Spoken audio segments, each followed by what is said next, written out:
Hockey Nation fans, welcome to the Hockey Nation Live Show with Coach Frenchy directly in the booth and Michael Devellano directly from the West Coast in California between the smoke and all the fire over there. We are so, for all the people are in the difficult time right now, we know we have not only in California, but now it can go all the way to Idaho and Yeah, Washington State and everything like that. So, it's not something he's really pleased, and we just wish the best for everybody, be safe. And at the same time, we're talking about, we want to talk about all the people on the Gulf Coast of, Alabama and Mississippi and Louisiana. Um, with Hurricane Sally. I've been there. Be honest with you, maybe you don't know, but I lost my house during Katrina. Like, oh, I didn't know that. No. yeah, so wash the house completely. It was not the right time. That time I was working with the Mississippi Seawolves, Yeah. and but so I've been on many hurricane, and I understand this is only one or two, and hurricanes not only by the wind but also by the water. A water, Um, yeah. it's what I mean. So maybe not this morning, but I'm going to tell you a story one day when I moved from Roanoke Express. I went to Mississippi Seawolf in Yeah. 98, and it was my first hurricane. It's called George. I'll tell you what a crazy French Canadian can do during an hurricane. I will tell you a story one day where I have no clue about, but I would, it is what it is. Crazy. Happy Tuesday, Hockey Nation fans. Um, it's confirmed where we never thought is going to happen in hockey, but it's 2020, and like I said before, 2020 is going to be differently like anybody Oh else my and God. any sport and any business, anything, and it just keep the same thing with NHL, where Dallas Star became the first team, officially in the Final Stanley Cup 2020, and with a big win of a 3-2 in Huge. OT, huge one. We're not an expert in the NHL. We know that we love the game and we have a passion. We're sharing with you guys what we think about hockey, but we are not the only people right now wrong about Dallas and final, because I can tell you that not many people predict Dallas Star in final. Oh, I can't imagine anyone would have. I mean, they've had trouble making the playoffs the last few years, but I always find it, I always find it interesting to see how teams are constructed. And, Jim Nill is the general manager. Joe McDonnell is the director of scouting. Both of them came from Detroit. And I try to stay in touch with Joe McDonnell because I'm always like, give a gig. I'd love to scout for you guys because he's a very astute judge of talent. Yeah. And if you look at going back to, I would say Jim Nill's first year, he was always very aggressive in the off season and making acquisitions. He brought in Sagan. He, they've had guys like Klingberg emerge. They've had ups and downs, but they've drafted well. Like they've got guys like who else identified Rupe Hins? Gurianov was picked very high and took some time to develop, but this guy looks like he might be their best player right now, aside from Ezekainen. You have to go hats off to them because they've systematically put together 3 scoring lines. He was smart enough to take a chance on Corey Perry, where many people probably thought he was done. Pavelski, disgruntled and angry about San Jose to this day, I guarantee you, is motivated to get to the final. And you cannot underestimate that guy because his team he left tanked and he's at the top, hats off to the players. And Rick Bowness, who would ever say Rick Bowness has coached a team into the Stanley Cup final? Because he's been mostly an assistant coach, and when he was a head coach, he struggled a lot. Like he took on challenges, maybe. You don't always know the circumstance. He didn't have some great teams, but he's coached in Winnipeg, he's coached in Ottawa, and now here he is. He's in the final, and he's a nice guy. You, you Despite know, and um, he covered despite mistakes, right? Like you obvious coaching mistakes, but Good for Yeah, them. I'm first of excited. all, it's a great point you bring right now because we don't talk a lot sometimes about management. We don't, I mean, we don't mention this a lot. Like every time we talk about the game, right? We talk about what happening during the game. But when you have a time to review what Jim Nill built over there, it's pretty Impressive. amazing. Start with the goalie, Kudobin and Bishop. Both of them all came from trade, Yep. right? Now you have Amazing. the draft pick with their D with Klenberg, Eskinen, Lindell, and Olichek. I don't think so. Olichek is coming. Is coming from the draft. I think it was a No, like he bounced around. Well, first of all, they before Nil, they drafted Alexiak, right? He left, wasn't really developing. He was in Pittsburgh. Pittsburgh like this guy back now, but yeah I don't think I've ever watched him thinking, "Wow, like he is a really good D." yeah. Then he got Drake.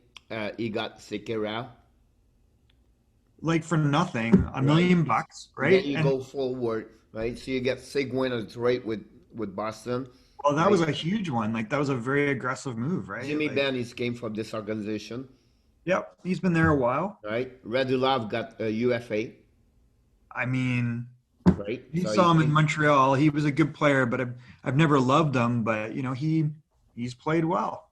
He bring a lot on that part of there. Now you go for after that. Joe Pavelski came for from UFA from San Jose with trade.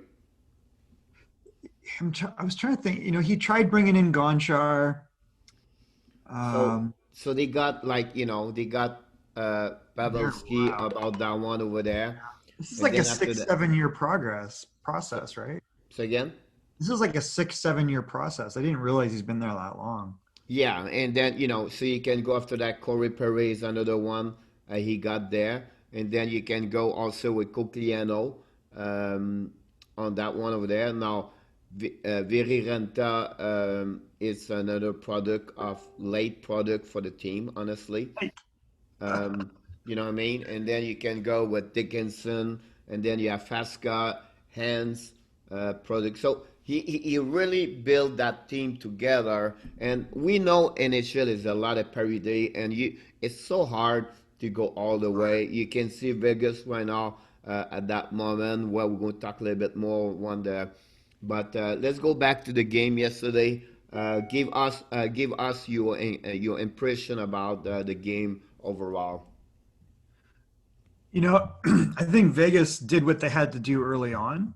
It was really close. Obviously, it was like 1-0 for a long time.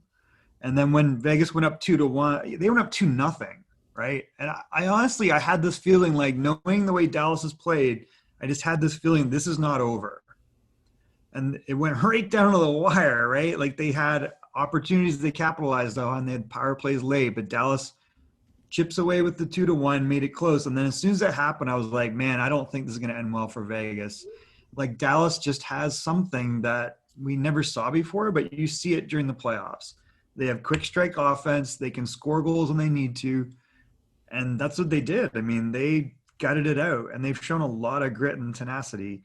And how many shots did Kudo face? 30, 40, 35, 40? Was it 40? Yesterday, Like it was kind of Golden Knights shot 36 versus 26 for the jeez. total shot. So Again, all the playoff series, Vegas always overshot shooting or the opponent team, and yeah. that's give you an idea. The percentage is really low versus the how many scoring versus the percentage of scoring versus the shooting they got. You Well, know what I I mean? think we talked about this yesterday, right? Like when you're getting that many shots and you're not scoring a ton of goals, there's a reason. And to me, it's they're shooting it in a way that the goalie can see. They're talking about getting traffic in front, but that can't be the only way you score. And if you look at elite teams now, I think they have really good, not just puck possession, but movement. So I think it identifies a problem within Vegas. I mean, having 46 shots that don't go in or 36 shots that don't go in, not really helpful, right? If you Like think about that, it was 49, um, 49, a and then lot. you got 11-5 the Yeah. second period. And then, after that, they got, 10-11 for for Dallas, and then 1-1 on OT. So, they always been that way. You see the game prior, that Vegas always dominate the first period, Yeah. second period, and then they collapse in the third period where or Dallas hanging there every period, every time like that. Um, and that's make a big difference for at the end of the day where you just said they shoot a lot, but they cannot finish it. They cannot scoring. One is a very important goal. You know what I mean? So It's, I think if you look, it identifies a problem with the way they are. Like they're structured. They need a guy like Cody Glass, who's a really good playmaker to get healthy and to be the player he needs to be. They've traded away guys like Nick Suzuki that have that type of talent that we see from teams that are highly skilled, and they're not really built that way. Like they got guys like Paul Stasny, who's a two-way player. He's not fancy, right? Mark Stone attacks from the half wall, and that's easy to isolate in certain situations, right? Paxaretti's looking for junk around the net. So there's something you got to look at that, I think, and analyze going, yes, we're good, but we're winning on depth and brute force. And at some point that breaks down. it's another good point from you. I think the only thing I would say to add at this part, not you can see Riley, Doc, and Marchand, so those kids, but they need more presence in front of the net because if you talk about Stone, you talk about Pacioretty, they always been a periphery player, never been in front of the net and tips the puck, everything like that. Not said they are not great. They are a Yeah. great sniper, Yeah, they're great effective. hockey player. And then at the end of the day, Vegas is an amazing, great top five, maybe eight in NHL team. What happening now? It's a Dallas Star just play better as a team together, took advantage of any opportunity, and they are resilient team. They are very trust themselves. They believe that's how happens in the playoff. It's Yeah. always when the team collect together and they believe in themselves and they don't worry about what it's 1-0, 2-0, 3-0. We can come back and if we can look about, I think yesterday it was the seventh time in the playoff they came back with one or two, three goals behind It's like, this is not over. Real, and they come back all the time. That's their fifth winning OT OT game during the So playoff crazy. this year. So if you think about this, they win 12 games, Wow. right? Five of the 12 are in OT, and they never lose those 5 games. So that give you an idea where they can when they show up. They don't worry about losing, winning. Just go, go, go, go. Now, we can talk about, and I feel bad for the young kids. And uh, I watched the conference. I went to bed so late yesterday, but Oh, I the watched attack. Coach Pete, Toubert talking about White Cloud about Yeah, it's not his. I mean, that was just a pressure thing. He's played really well. I know it's just a young It's kids, right? unfortunate. That's It's how just games break down, right? Like that was, you're right. Like that, the kid shouldn't beat himself up too much. I didn't really blame him. It was a pressure moment and he was trying to get it out off the glass the way people teach you. And it's just, it's an instant, right? Like I don't yeah. think it ends his career or anything. The guy's he's emerged from nothing. He's a very good player. If anything, Yeah, I just feel bad for him. Now we talk I about feel a bad. Yeah, a disaster, uh, bad luck, for or call sure. it like a situation for the one player. Now we can turn around the page and go to an amazing story right now. Is Denis Gurianov Oh had the yeah. winning goal on Houthi, and it was his nine of the playoff. And again, who said at the beginning of the playoff, Koreanov is going to get 9 goals at that moment, everything like that. It's just like, it's almost like unbelievable. And then who said Kiviranta is going to get uh, give a chance to Dallas to win the game number 7 with 3 goals, a hat trick, and then game number 5 in the against Vegas, he tied the game is 4. Yep.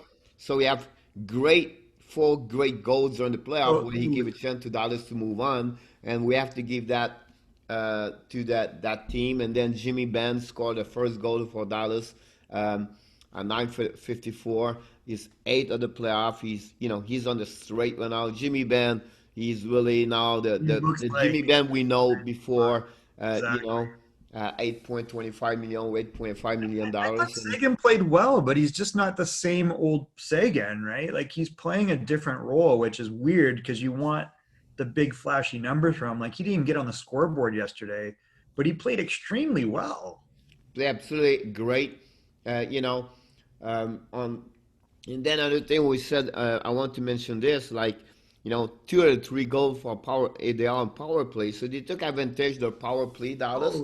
Oh, It was really the first game where second game of the play of the series, they score more at two goals. That is a good thing about them. And then Vegas at 0-3 on power play, where, we talk about, okay, Chandler, Stephenson score, and then Rayleigh Smith score.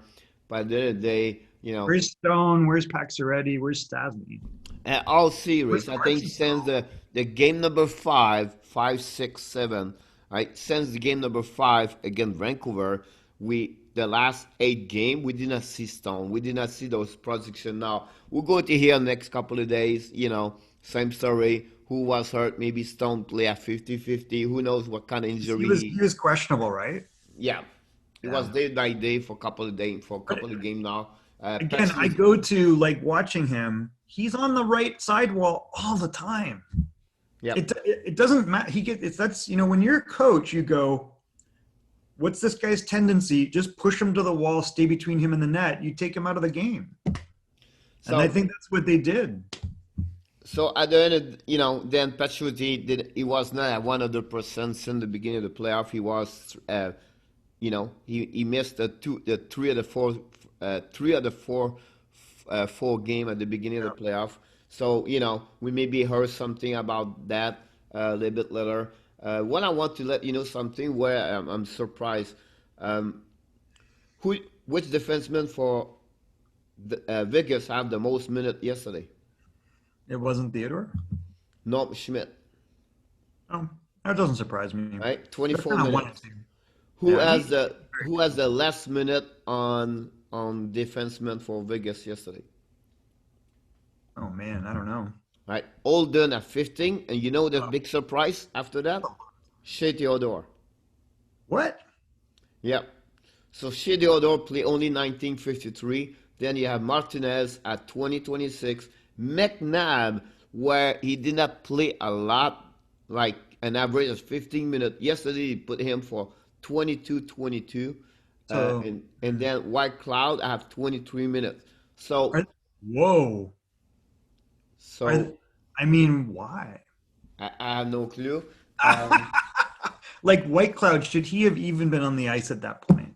Like when he threw the puck out, I would shorten it to four defensemen. But I don't know the injury situation. But as a coach, typically you go one of two ways. Let's keep rolling it, boys. But you have to make adjustments. I feel in those moments. yeah, we're going to hear a little It's bit hard to. more. They have a very good coaching staff, so I don't know what they were thinking. But as a coach, you kind of take responsibility for stuff like that because you're putting players out. So you think about it and you go, what would I do differently next time? But now I would compare something. Who's the best defenseman for Dallas? Oh, Hezekiah. Right? How many minutes he played? 28. So he play overplay everybody else 5 minutes. Right. And that's what you want. You want your Now best you guy go with in the Vegas. ice. Who's the best defenseman this playoff?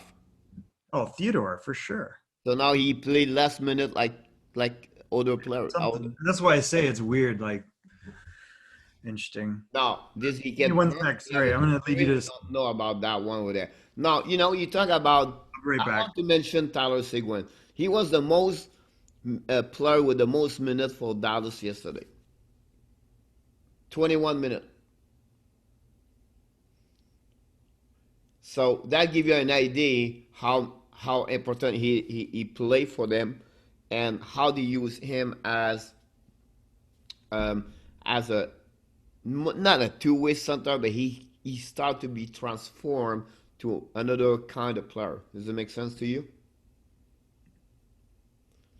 So, that's the way. Look like I lost Michael right now somewhere, but I think Tyler Sorry, Seguin. back. That's all right, no big deal. Yeah, so you were saying Sagan was the top minute producer for Dallas, right? Yeah, so I think Seguin play, another way.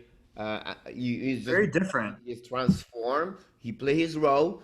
In that sense, he's going to be play this role for the rest of his career. But right now, he played an amazing role where we thought he was struggle at the beginning of playoff, but that Ben and Seguin play an amazing playoff series against Vegas. I'll be honest with you. I have watched Tyler Sagan since he's 12. Okay. Tyler Sagan was always the same type of player, which, got great results. Like he's a very talented guy, but he was always like I coached with a guy, Gilles Soreau one year, right? And Gilles was like, I like him because he's like a baby bird. He's like a baby, is a bird waiting to pluck your worm. And that's the way he would just, he'd kind of float and he'd look and then he'd open up space, get the puck, and he'd kill you, right? Yep. But here, what we're seeing is he's playing tight to his man. He's deep in his own zone. He's on the right side of the puck, and that's never been Tyler Seguin. So when I started, I'm like, man, the production's way off. It doesn't make sense. Even during the season, he only had 19 goals. So I'm like, how much? All right, let's start watching him closely. And you would not think he's Tyler Seguin when the way he's playing, which is fine because it's effective. They're winning, No, and then I think was something we don't talk a lot is the third line was also with Cogliano, not Cogliano, Como. I think play Como bring a lot on them. You know what I mean? And then I think Dallas is they are real. They are on mission. They show to the rest of the NHL what kind of team they are, and do they have to go in to win the Stanley Cup? And again, everybody's going to be against them. I can tell you right now, Tampa's going to be in final. Everybody's going to go with Tampa, and who knows what Dallas can come back and then boom, beat Tampa. It's a little bit longer for the next couple of days talking about that, but they remain the underdog, right? Like yeah, I think on paper, Tampa should beat everybody.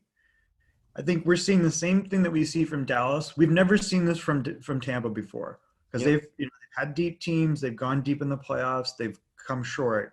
But I feel like there's a little bit more resiliency there and a little bit more like they smell blood in the water. And I don't think you've ever seen that from Tampa before. I agree with you. Who do you think has the most minute played yesterday for Dallas? The most minutes? It's not Yep. Hezekiah? Pavelski after Seguin. Oh, well, again, we talked about this yesterday. So what's interesting is who Hims played, right? So he didn't miss. And we were like, listen, you're just going to double shift Pavelski and Sagan. You're going to roll Yep, so right. those two guys. And Pavelski is the leader of this team. Yeah. Oh, no, I froze. God, my internet's pissing. They're in and out. Yeah, Sorry, my internet froze there for a second. that's all right. Like you point, he did double, the double shift center and the hands play, but he was not 100%. They have four players play under 12 minutes yesterday, 11 minutes, maybe 12 minutes. They play at 8 forward, honestly. Same thing with Vegas. And they are there to win. So they will use what's the best for the best right now. That's what And you should be doing. I think your points about the defenseman, either there's something we don't know, or it was strange choices. And again, I look closer also at the guy that got the game tying goal, Kivi Ranta. He doesn't have a long experience in North America. He's a little bit older, but you look again for talent evaluation. You're like, well, actually, everywhere he's played, he's scored. Like if you look at his numbers, I kind of joked before he'd never get a hat trick in his life and never again. But if you actually look at his numbers, he actually is a pretty productive offensive player. Yep. So to be able to project, I don't know who did it, but to be able to project, hey, this guy can contribute in North America. He came from, I think, the Swedish Elite League. He had 12 goals in 48 games, 16 goals in 48 games, 19 goals in 59 games. that's a pretty good clip. That's like a 35, 40 goal clip in the NHL.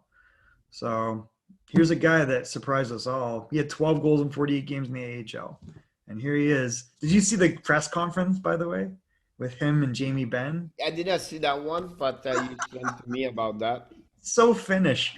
He's like a stoic. He goes, "Yes, we are very excited. It's my dream to come true." It was awesome. It was just like, wow.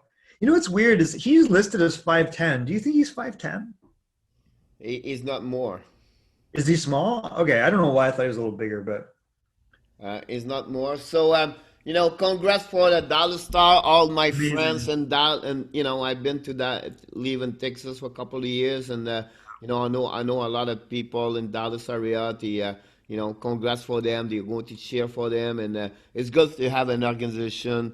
Never not been there. They've been there before, but long time Times. ago. I like the renew. I like to have a team. They never, many years they never taste the final, everything like that. So good, great for Dallas Star is, we talk about sometime about location, cities where hockey is not the most popular, but Dallas has always been a team where the fans, the base fans are there.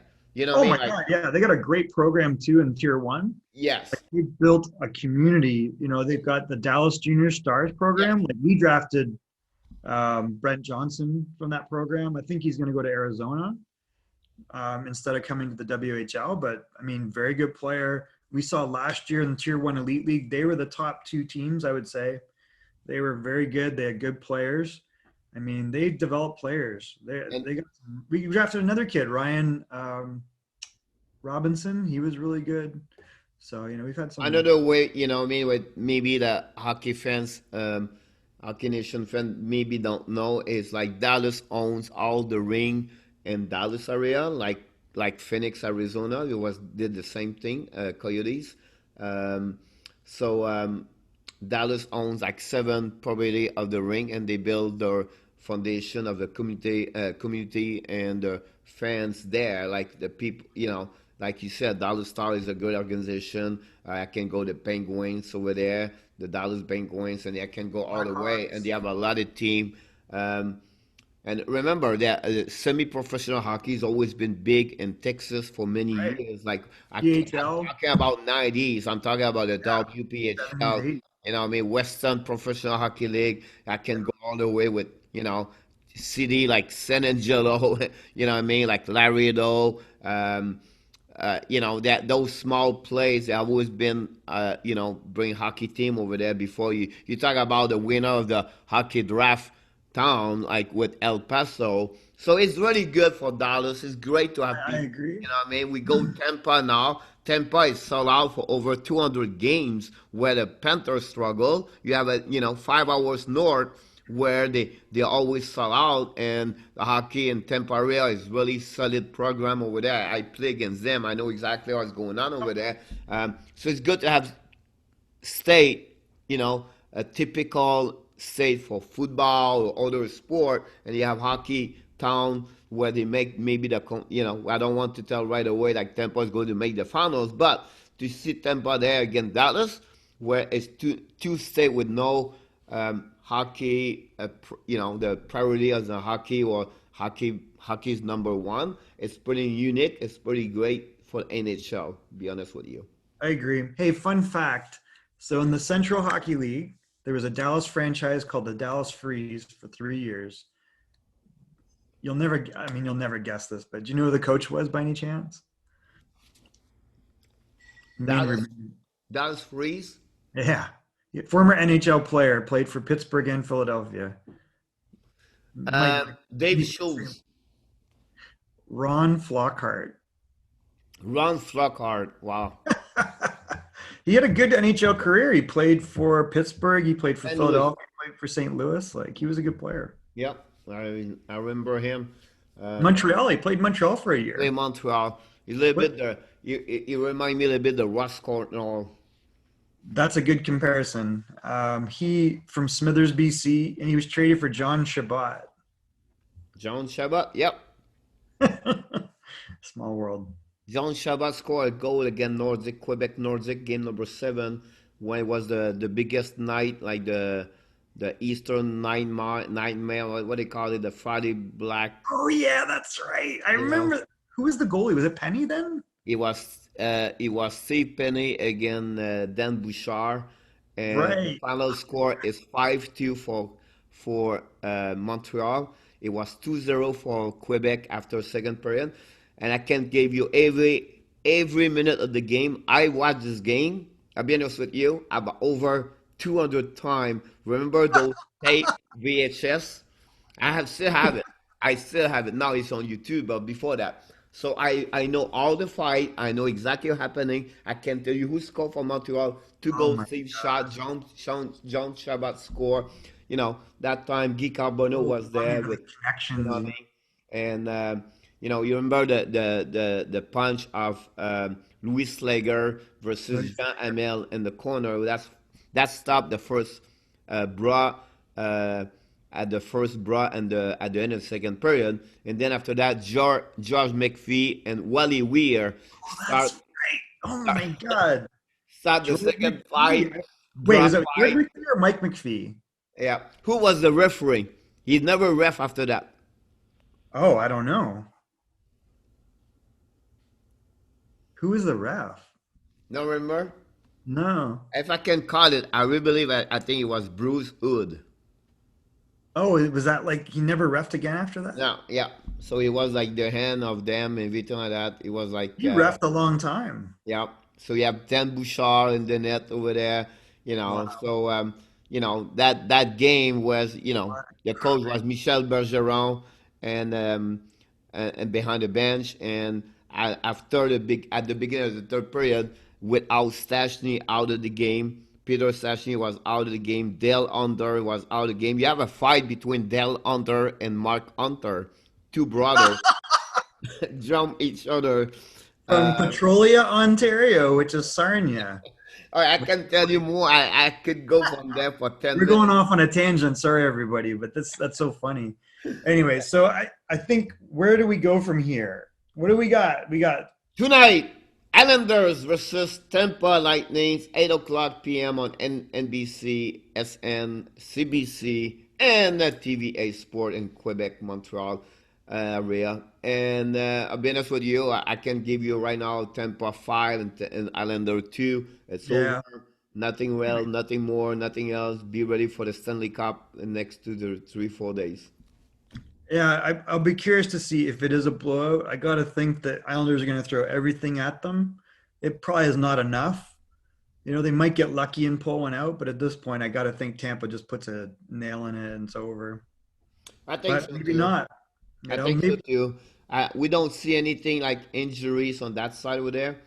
Um, I think I think at it'll be that over. moment with Brendan Point and Kucherov, and I can see it's almost the end of the end for them, for Islanders. They try, they have that series is really came to the game number 2.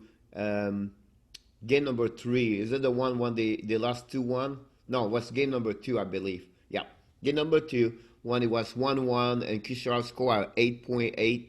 I believe it was the momentum of that series where if Islanders win, it's 1-1. Islanders win game number 3. It's easy to talk like this, right? But I will just give you an idea. Now we have a series tonight, 2-2, and not 3-1. So mentally, it's not the same thing. Mindset is not the same thing if it's 2-2 versus 3-1. And the way the Tampa play with Brendan Point in the lineup and Alec Killorn, you can see last game, Tampa was a little bit more in control, and they always been in control most of the game. When they have both of them in the lineup, and they're only like missing only Stamkos. So for me, it's 5-2 Tampa. I don't know what you think about your prediction for that game. I kind of feel like it'll be a little closer. I got to think that Trotz and the players are very, very focused. They're going to try to take a crack at it and drag it out. I think ultimately Tampa's going to win. Yep. Um, I'd be I'd be really surprised if it's a blowout, but I kind of think it's more like a 3-2 game. He's But I always guess yeah. there might be some empty net stuff. Yeah. I think I don't know. I got to believe that Trotz has got them prepared. It sucks not having Cizikas, but there's a lot of other guys on that team that have pride. I know the way Matthew Barzal plays in these games. Now, I can tell you that if they want the Islanders win, they need more from Barzil line with Eberle and I don't know Anderson. if I don't know if they can give much more. I mean, No, I but I think just give you, if you have a chance to Islanders win tonight, I just believe that line need to show up more like I agree. positivity about offensive side. I'm not saying they play bad, I'm not saying they are that No, great. but they're matched up against Hedman, and I think that's really taken a lot of the steam out. Like, Yep, I uh, agree with you about that one over there. Um, so we'll be interesting about that. By the way, tomorrow, September 16th, what's I that? believe it, but we don't have hockey. Really? Yep, Wait, tomorrow? yep. Come on, No hockey. Dallas is over. that's not true. That's crazy, right? It's so weird because we've had so much hockey in such a short amount of time. It's been amazing, but to think it's near the end, we're definitely in the home stretch. I mean, Are you ready for the news and update in NHL? the one big one. I will give you one before that one because we talk about Tampa Lightning's star Steven Stamkos skate with the team yesterday. Yeah. So it was nice to see Stamkos with them. And then we talk about no close to the return to the lineup, but the fact to see him around and to be on the ice with them and be a part of the practice, I think it was good for to see Steven For around. sure. He's Yeah. always been in the bubble, by the way, right? Yeah, he's been in there. I think he's hopeful, but I don't know. I can't Now see that. talking about the big news, we have two big news on the airing head coach. Let's go with the big one. I think that's the biggest one versus the another one. Washington Capitals name their 19th head coach in the franchise history. Someone who's always been in the NHL for many years as a hockey player, but also as coaching. A lot of Many teams. success. Peter Laviolette become the 19th head coach franchise history for um, Washington. Before we talk a little bit more about Laviolette, I just want to have your impression about not only about him to become a coach for there, but what do you think about the relationship he can bring with Alexei Ovechkin?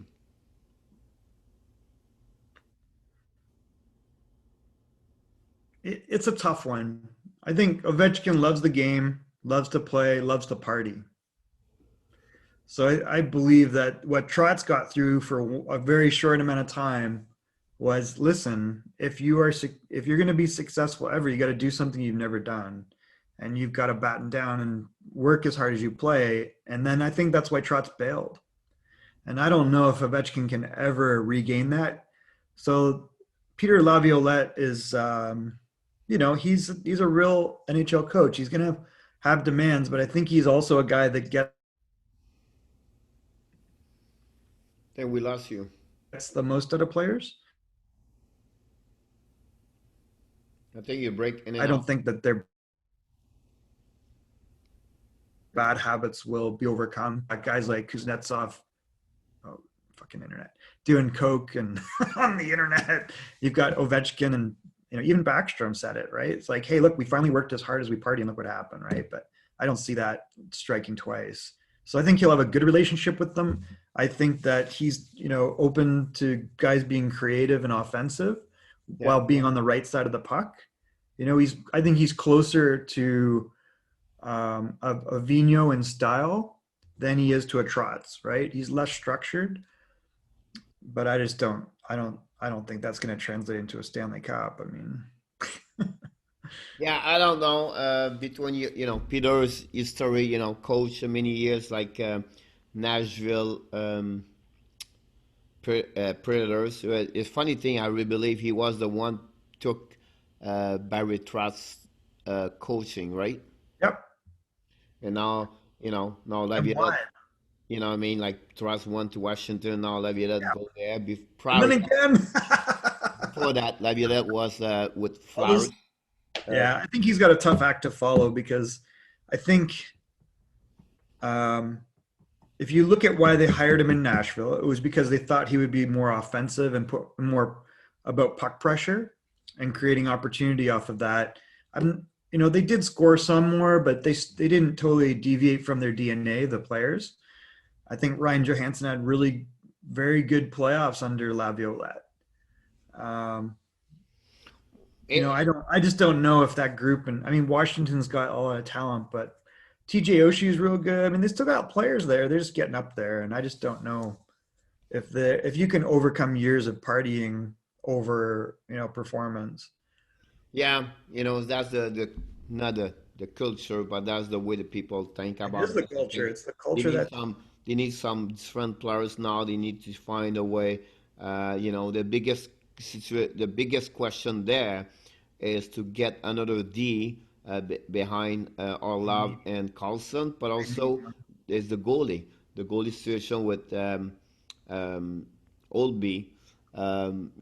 what's going on with Samsonov? Like, I think Samsonov's the bigger issue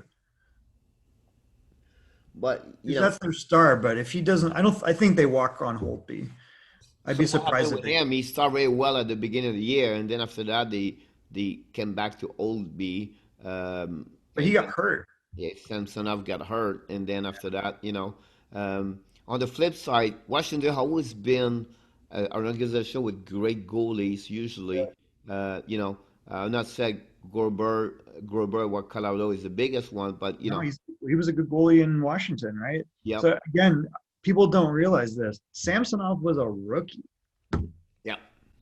And he's so good. Like he's like a top 12 or 15 goalie in the NHL. Like I think it's someone you can consider that. I would take if there was them. I'll be honest with you. Crawford. They're losing Old B right now. Why I would give look. him 7, 8 million, $9 million, and then not take that money for maybe a D or a forward, and then Samson up there. Go get like a good goalie, like maybe like a lot of history, and then NHL have a good career. Like I don't say a Flurry, but maybe a Crawford or I was thinking Crawford. you know what I mean? Someone like that, I think that will help him. You can have him at 3, 4, $5 million. You can, less of 5, 4 million would be great for them. That would be interesting what they'll move from Washington. Honestly, Brand McClellan have a lot under his For sure. to have a lot of pressure there too. So the next move from hiring a coach, it was the Flame removed the interim tag and named George Ward Jeff Ward, yeah. officially as a head coach. He's always Good. been in the NHL for many years. He's really assistant coach with the Boston Bruins for many years. He won the Stanley Cup with Claude Julien in That's 12 true. I didn't even think of that. I 11. don't know about that. So he's been around every time. He's really never been a head coach in NHL. Um, Did he and have a stint somewhere or was he just and it's funny sometimes life it is, right? Um, yeah, and I want and that my point I'm going to talk to you and Michael is about life is you never know when you go somewhere and you say okay I'm going to be assistant coach and then something happening like look the situation with Dallas, Rick Bonus, he got a job because of what? Just drinking? among the problem, right? The head coach getting drunk and going, You know what I mean? So you come back now with the problem with Calgary, where Pete Peters. We don't want to open up open up the situation, criticize who they are, the ex no, but I mean, listen, but he's always been liked by the players, but which but he doesn't opened the door translate to for being Josh Ward now to become a head Jeff coach, and Ward, it's yeah. good to see him. And you never know. My point to you is like, if ever sometime accept a job like maybe lower what you think, and then something open up a door and say, you know what, oh boom, it's happening. And it could be a video coach. It could be one of my best friend. Just got hired as a video coach for KHL. Wow, great. PHL, right? And it's funny, 2 years ago, that guy was in Quebec coaching at AAA. Then he moved to Manitoba and he become a coach at AAA program. But he's also studying. He have no degrees or nothing on video coach. He started learning videos, everything like that. Then last year he got an interim job with the Manitoba, the WHL. Is it the Blues? What's the name of the Winnipeg Blues? And WHL? And U League? Oh, the ice.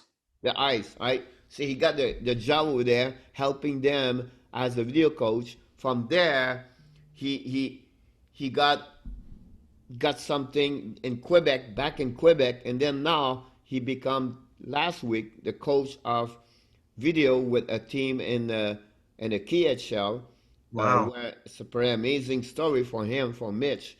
But at the end of the day, that will maybe open the door, maybe one day to become a video coach in NHL. So sometimes, one, you do something you love what you're doing, and then sometimes um, you have to become better and better and learning every day, self improvement every day, and one day you never know what process is going to open the door a little bit later in life, and that's what happening with him, and it's happening right now with Josh Ward, Yep. and and maybe Rick Bonus. I really believe Jim Nill will give him an opportunity to become the coach for them. 99.9 Rick Bonus is going to be coach from Dallas next season. You give him a 2-3 years contract. Can promise you that. It's right there in the sky right now. I don't see how Jim Nill not going to get another coach over there. I don't see it. You know what I mean? They're going to be with one over there. Let's more fire up with a couple of news left and right. Some they are, you know, um, rumor. Some they are discussions going on left and right. But With one thing maybe you don't know about that is, the New Jersey Devils own the number 7, 18, 20 pick in the draft. wow. That surprised me. Let me think of why. Who did they move for those picks? Then Ottawa Senator they have the They're gonna kill it, man. third, 5, and 28. Yep. So the third pick is probably Stutzley or Byfield, I would think. And then, I mean, they're gonna get two great players, and they've already got a lot of really. They showed last year they were better than people realized. Then, then Rangers have number 22 and number 1. Ridiculous. I That's, should not have number one. that's three teams right now I mentioned right now. They have 8 picks of the 32 picks. I mean, they're going to get Lafreniere. That's the real deal. You know, he's going to be a top 6 player immediately. He's probably maybe their best player, second best player next to, he's probably behind Panarin at this point, but not for long. Yep. So we'll see what happens with there. Now the others should they talk about maybe focusing and they're looking maybe for Ekman Larson. Um, 18th. So New Jersey got Arizona's first pick and a conditional pick for this is part of the Taylor Hall deal. And then the other, so that's the 18th, and then 20th is what? Vancouver's first pick. This is part of the I don't know what that is. Nolan Foot for Blake Coleman. Wow. they are talking about others to trade their first pick for Oliver Ekman Larson. That will give a chance to Arizona to wrap their salary cap better. And that They're will give suggesting they'll trade the first pick. Who, Edmonton? yeah. I would do that in a heartbeat. The Coyotes are thinking to make possible for Tarsi Quamper available right now. He has like 4.5 million on the million cap hit right now, so it's something they are. And then the biggest discussion now with Vegas out, what they are doing with Robin Lehner, and then if it go there, Marc-Andre Fleury have a 2 years left on his contract, 7 million cap hit. So it would be hard for them to move to the Oilers to get him. So they are thinking maybe other option for Oilers to look for Frederick Anderson, Pete Max Schreck, and Jim Reamer. But I don't think so. I think the problem for Oilers, I don't see right now. I could be wrong. Maybe he knows more him, but I don't see Koskinen like a big goal number 1 and for the Oilers. He's a great second guy that plays 35, 38 games. If you had a guy that played 44 and he played 38, you'd be very happy I because like he's I way like better what than you're people thinking about. realize, right? Like he's a big goalie and he can steal some games. He also can be off a little bit, Yep. but if you had a guy that was like a Matt Murray, you had Matt Murray and Koskinen, you'd be real happy. If I think you got to spend 9-10 million now on goalies Yep. somehow, whatever that split is. So if you gave Murray 6 and Koskinen's getting 4, you're pretty happy with that, and you get like very consistent goaltending for 82 games. I Yes. So, don't know if that'll happen. I think it's something they have to looking about that one and see what happening. A lot of movement, I believe, because we just talked about the draft. I expect a lot of trades during the draft Do you? because many teams have a lot of draft pick first round, and other teams have a lot of draft pick like Montreal 14 or 12. And then I would say to you, because also the salary cap is at 80.5, not going to go nowhere. They're going to have team need to go lower, and they maybe trade player they don't have, they want to, but they have to. And I that would be believe you're right. that I was think you're going to see a lot of teams well under the salary cap, because I don't know how at the salary cap, unless you can have fans in the building, and I don't think that's clear. If you look at the economics of the 20 of the 30 teams, they need that gate just to kind of get even. They get probably what 50 million or 40 million from the NHL on TV rights, yep. and they probably get 40 million, 50 million at the gate. And then they're trying to make up 5-10 million to actually make a profit. But I don't know, it's tough. I don't know.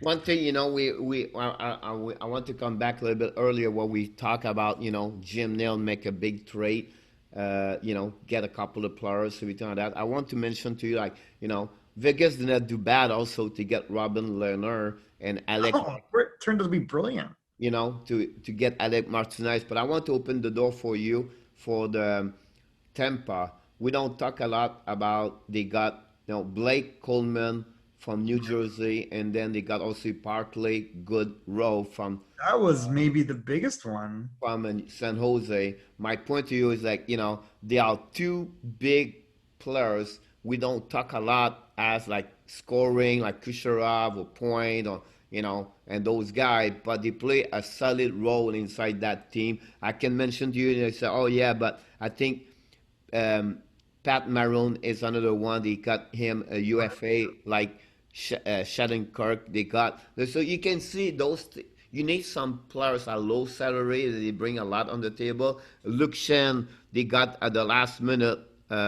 He was released, I believe, on the waiver by Los Angeles King. I could be wrong, but I think that's how they got him.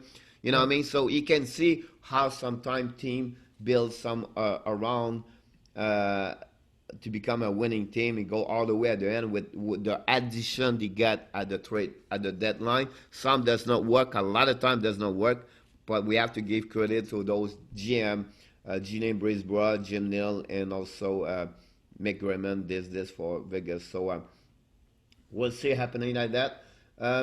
Another news is Pedro Gillo got a 5-year deal from the Blues at around $7 million and not at $8 million. What? Yeah. He signed it? No. It's just like what they try to accomplish with them. So he tried to send them a 5-year contract, as more close $7 million at $8 million. Now Pedro more expect more.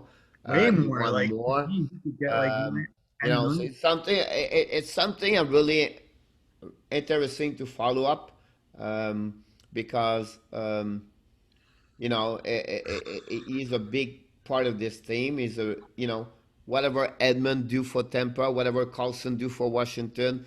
You know what I mean? Markin really does for Toronto. He's a kind of player he does for the Blues. He's a quarterback for them, and He's way better than people get. Like if you watch him, you're like, okay, which team does he go to? Put him on any team and tell me what defenseman is better than him. not many of them. You know what I mean? Not many. He's a top 5D in the any I think team, so. NHL. So I believe he's more close to 8. I think he's higher than If that, it but was 2, 3 years ago, he could get 9 and then maybe 10. But the situation economically and also that's the only thing I can see. Like, are we seeing because of the reality of COVID, the salary cap's higher than it probably should be based on, because you don't have gate revenues to judge it, right? Now, to go around this, Michael, I really believe you had to add more years on the contract with less money and versus more money versus less years. Is That's he how going to you get less than 70 million bucks? Like I can't. it cannot be under 7 million. I really believe he's more 8, but I would not because I don't want to give him more Yeah, 8. It's just like the situation with each team. Not many teams can afford to pay him over $8 million because the salary cap hurt too much right now. for sure. You know, Panthers going to they're going to be bad with the $10 million to Bob, everything like that right now. So many teams have a bad contract, struggle with that For part of it. sure. So you're going to see a couple of things. Let's finishing with the Blues. Um, they are thinking maybe trade Carl because they try to save money. So they're thinking to Yeah. trade Carl Connerson. That would Yeah. give them about $2 million salary cap less. They are thinking also trading Vince Dunn. It's another one. Probably. He's looking for 2.5 or $3 million. I think he's a RFA. I mean, they're playing, But you know, again, you another have to make problem those. they get Doug Armstrong last year. He signed Justin Folks for 7 years, 45.5. Well, that might prove really smart if Peter Angelo leaves. Or does Peter Angelo leave because you paid all that money to Justin Falk? Because at this point, he's way better than Justin Falk. So Yeah. you go, listen, you're offering me the same money as Justin Falk and less time? Is that what they're talking about? But they are thinking about they are stuck with Justin Falk at 7 year, $45.5 million. So it's hard to manage money when you have other players make more money and what they're supposed to get money. Like what I mean, like Falks, I don't think so. It's a contract at almost 6.57 million dollars per year. Um, you know, uh, so It's not that his contract's wrong. I just think it's crazy to suggest to that. Like, let's look at, he's a 92, right, Falk? yep. And then Peter Angelo is a 1990. So your 2 years difference. I mean, arguably, in my opinion, normally, if you, all things being equal, if Peter Angelo goes to the open market, he's going to get what a Doughty gets. A Doughty's what, 10, 11? He's like 10 and a half. He never get over $9 million to any team in NHL right now. Who? Pirangelo. Yeah, but normally he's going to get 9 to 10. Yeah. He's going to get he would get pretty damn close to what a Doughty gets. But again, Doughty's my going to get point here more. is if Schwartz on their left side get $7 million per year, then you have another one on the side get $8 million, $15 million right now for two players as the D. What do you get in the behind them after that? You know what I mean? You have already Tyler Bozak at 3 point something $1 million over there, and I can go all the way like other players. Peter Angelo's a, You know what I mean? Like, well, but again, what's your priority? You got your captain. He's a top 5 defenseman in the NHL. Justin Falk isn't. I think I would pay someone else $4 million and to give the money to the $2 million difference to but that's Peter my Angelo. point. My point to you it was why get this contract to him as No. Falk when you knew I just don't think the Falk contract's bad. Jello is going to get, you know what I mean? Like Yeah. I would get him 8.5 and maybe go to a lower defenseman, because they still have a couple of great defensemen. So anyway, it was just a story about St. Louis Blues situation over there, and see. Remember, You got, to your point, Falk is 6.5, right? And then you just offered Peter Angelo what, 7.5? they talk to him about 7 right now, but you know what I mean? Like it's just the negotiation. Don't say that it's not over. Why they not go over For 7? sure not, because he's already getting 7, isn't he? Yes, I think so. Yeah, Peter Angelo, I think is going to get more. I don't know. And you're paying Pareko 5.5, so I can see where Gunderson is not. He's only getting $1.7 million. No, Petrangelo is looking for 9 million. The Blues don't want to go. That makes over more 8. sense. They don't want to go over 8 millions. So Yeah. it's going to be, but at the end of the day, I really believe Petrangelo is going to sign up with the Blues. They will not let him go because he's part of a big piece of the pie, and I don't think so. They will let him go for nothing, and they need a guy like him on the blue lines. Whatever it is, they will sacrifice him another 500 That's my million, point. 500 or another million more. But he said, you know what? We better to have him inside of team. Well, you got a bunch of bad contracts right now just because guys are getting old. Like you're paying Schwartz 5.3. Yep. He's probably worth 5.3. Alexander Steen, that 1 year, it's going to fall off in a year. So you probably don't worry about that too much. Like you let him ride it out or you just move him or buy him out. Perron's a deal at 4 million. I mean, that's a steal. Yep. So I Perron don't for know. some reason love the Blues. What's that? He For loves the some Blues. reason he loved the Blues. I think it's his third time he's with the Yeah. Blues. Yeah. And he's like probably their top 2 or 3 offensive consistently. Yep. No, no. performer. I understand he could have more. So that's finished our show today, Michael. I Oh, think yeah, we I got to had jump some on fun. another We call. go from, we talk about the surprise Dallas through Montreal, Quebec, and then finishing with the two hiring play coach, and then the Blues. We just did a great show. Appreciate again, like everything every day, showing up I got to here jump on and another call. exactly. Hockey Nation fan, thanks to be here, watching us, listening us. Don't hesitate to reach us, join us, direct DM us anytime. Follow us on YouTube channel and Facebook page under Hockey Nation Live or Hockey Nation Live Show. Thank you, Michael, for today. Everybody have an amazing Tuesday, and don't forget the game 8 p.m. on Eastern Time in the New York Islanders and Central Daylight Saving for game number 5. Have a great Tuesday, everybody.